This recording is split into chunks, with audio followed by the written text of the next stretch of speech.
What's up, everybody? Welcome back to Legit Whiskey Reviews, and today I'll be reviewing Sagamore Rye Double Oak. All right, so I got a good one today. So this is an interesting one. So this is these guys are out of Baltimore, Maryland, and although they're out of Baltimore, Maryland, this is an MGP rye. I think it's their 95.5, but I'm not too sure about that. This is 96.6 proof, so that's 48.3% ABV. And what's interesting about this one is that they take that MGP rye, it's 4 to 5 years old. They take it out of those barrels and then they put it in a different barrel that has the wood, the toasted waves stave, and a toasted wave stave barrel, and that just adds another layer to the rye, a different, more complexity, and just a different layer when you put it in that second barrel. And this is a first barrel, by the way, is a high char barrel, and then they transfer it to the toasted wave stave barrel. So, and then they age it for an additional 18 months for the second barrel. So I thought that was pretty interesting, pretty cool, you know, what they're doing. And now I know recently they started putting out their own distillate into the different bottles that they put out. I know they have a cast strength rye. They have I'm not sure, I think they just do ryes, but they have different versions of the rye. So you know, you guys should check them out. They're doing a lot of good things, and like I said, they're starting to put out their own distillate out there. So what we're talking about today is the Double Oak, and let's get into it. This one, by the way, retails from anywhere from $60 to $80, and availability, I'm not sure if it's spotty, but I think it's pretty available most places. But like I said, I'm not sure about that, and the price, I've seen the price fluctuate from time to time. So like I said, anywhere between that $60 to $80 range. So I got this one for right at the $60 mark. So I thought it was a good deal. All right, so looking at the color here, this is it has a pretty nice color on it, just for spending so much time in the oak and the extra barrel. So it's like a dark, you know, like a dark mahogany type color on there, and it's sticking pretty good to the glass. Hardly any legs forming. They're barely starting to form now, clinging pretty good to the glass there. All right, so let's go to the nose. So the first thing that I noticed in this rye here, it's very creamy on the nose. So it's very creamy, and then the oak presence is there. You notice it right away. And I'm getting like a fruit. It's like a darker type fruit.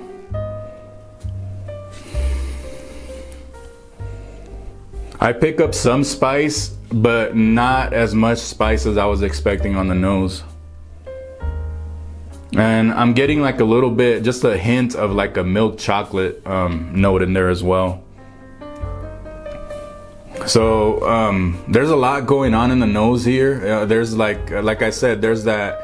The first thing I noticed is just the creaminess coming off on the nose, and then the oak is definitely there. It's like a sweet oak. It's not anything that's tannic, at least not in the nose. And then like I said, I'm getting like a milk chocolate and then a cherry in there as well, with a little bit of spice, but like I said, not as much spice as I was expecting on the nose. There's maybe a little bit of vanilla in there as well. There's not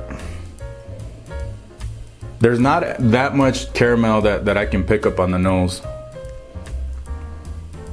But yeah, it smells really good on the nose, and in my opinion, this doesn't smell like I couldn't tell right away that this is a rye.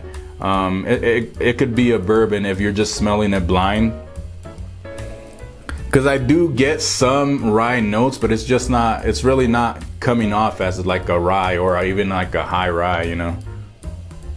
But yeah, it smells really good. Let's go to the palate. Cheers.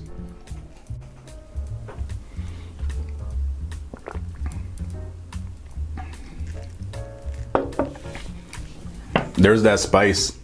So very spicy up front.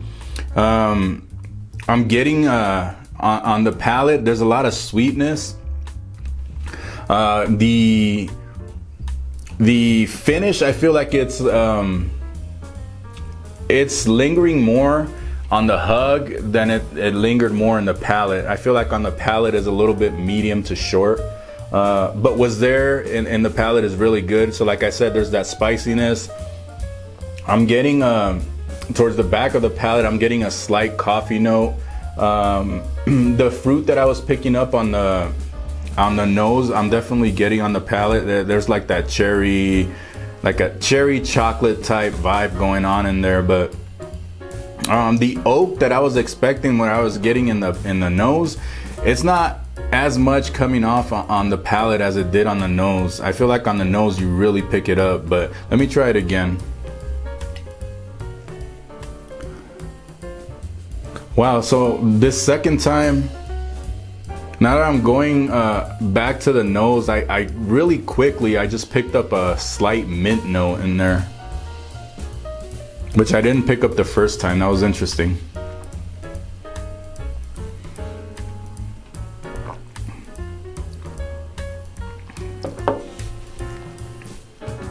So I'm not necessarily picking up that mint that I just picked up on the nose, but everything else is there. It pretty much, like everything that I picked up on the nose for the most part transferred to the palate. I feel like that oak that I was getting, like I said, it's not coming through as much as I was expecting because it was so present in the nose, which is one of the main notes that I picked up. But it's creamy on the palate as well. I would say the one drawback, like I said, you know, it does linger as far as the finish, but more towards the Kentucky hug. But as far as the palate, I feel like it's medium to short, and then it also it's a little bit drying on the back of the palate, which is something I noticed this second sip. But let's try it one more time. I really like that oak that I'm picking up on the nose. I wish more of it would translate over to the palate, or transfer to the palate.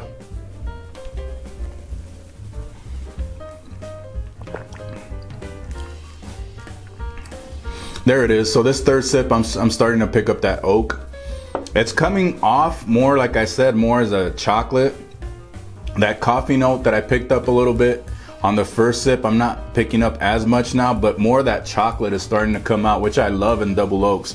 One of my favorite chocolatey notes that I get in a bourbon is the Woodford Double Oak. One of my favorites, and just that chocolate note that really shines through on that one. It's starting to come through on this one. So this is what I was looking for on that first sip. But overall, I feel like this is bourbon drinker's rye. This drinks more like a bourbon than it does a rye.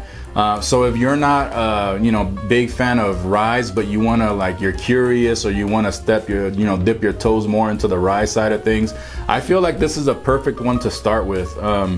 Because it has all those sweet, fruity notes, but it also has like a little bit of spice. It lingers a little bit on the hug, and I feel like you get that chocolate, which is really good, the cherry. So there's a lot going on, but like I said, it leans more towards a bourbon than a rye, and I feel like it appeals more to a wider variety of people than just rye drinkers, or people that drink both, just bourbons and rye. So I feel like this one leans more towards bourbon. So, but yeah, it's really enjoyable. It's, this is a dangerous bottle in my opinion, because I feel like it's something that you can just keep pouring and you won't even notice. It just drinks so easy. And that's what I mean. Like, it's more of a bourbon drinker's rye. So, yeah, I really enjoy this. This is solid. A little bit pricey, but for what they're doing, plus they're sourcing from MGP, and like I said, now they're releasing their own stuff, so it is a little bit more costly to do that. So I'm okay with the price, but it's a little bit pricey, but I feel like it's worth it. What's in here is very enjoyable, and like I said, you can just sip on this and really enjoy it, and I don't know, it's just a good rye. So if you know, I'm gonna give this one an A, a solid A. I feel like I said, like it's enjoyable. There's enough going on here to keep it interesting, and it's not something that, you know, that I'll get tired of, or something that's boring. There's enough, like I said, there's enough here to keep it interesting, and it's super enjoyable, and I'm okay with the price. So if you like my content, remember to smash that like button, remember to subscribe. You guys can catch me on Instagram at Legit Whiskey Reviews, and keep it legit and do it for the love of whiskey. Cheers.